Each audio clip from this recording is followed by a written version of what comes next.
بير الوطويطي المسحور في بيت الكريتلية. الأسطورة بتقول إن البير ده هو اللي فاض منه الفيضان بتاع سيدنا نوح. ما تستغربش، لأن في أسطورة تانية بتقول إن جبل يشكر اللي اتبنى عليه البيت هو المكان اللي رست عليه سفينة سيدنا نوح. ولو لسه مستغرب فعايز أقولك إن الأساطير بتقول إن نفس البيت ده هو اللي حصل فيه قصة سيدنا إبراهيم مع ابنه سيدنا إسماعيل والأضحية، عشان كده اتسمى جبل يشكر. طبعا كل دي خرافات واساطير كتبها جاير اندرسون اللي عاش في البيت ده مع الخادم بتاعه. ومن حكايات البير ان كان في بنت جميله جدا عايشه في البيت ده اسمها لطيفه، وهي كانت من اجمل بنات المدينه، ومن كتر جمالها كانت دايما بترفض العرسان. وكان ليها جار اسمه امين، وكان وحيد لامه، وكان ذو خلق، وبرضه كان رافض فكره الزواج لانه مش لاقي واحده يحبها. امه حكت له عن جمال البنت لطيفه وان هو ممكن يتجوزها، وهو كان بيرفض. ولكن مع حكايات امه ليه وحكايات امه برضه للطيفه، لان هي كانت جارتها، الولد والبنت حبوا بعض من غير ما يشوفوا بعض. وفي مره لطيفه راحت للبير ده وبصت فيه وتمنت ان هي تشوف صوره حبيبها في البير. فالبير بدات الميه تفيض منه، الميه فضلت تطلع من البير والميه غرقت البيت، ولطيفه جريت بره البيت. فمين اللي شافها؟ صح،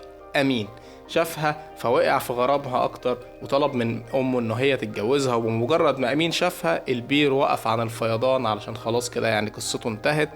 ومن يومها وطلعت اسطورة عن البير ده ان لو حد راح بص في البير وقت اكتمال القمر هيشوف الانسان اللي هو بيحبه. طبعا مش عايز اقولك ان انا لما بصيت في البير ده ما شفتش اي حاجة، انا ما بلاش حد يجي معايا يصورني اساسا. المهم ما تنساش اللايك والشير والفولو.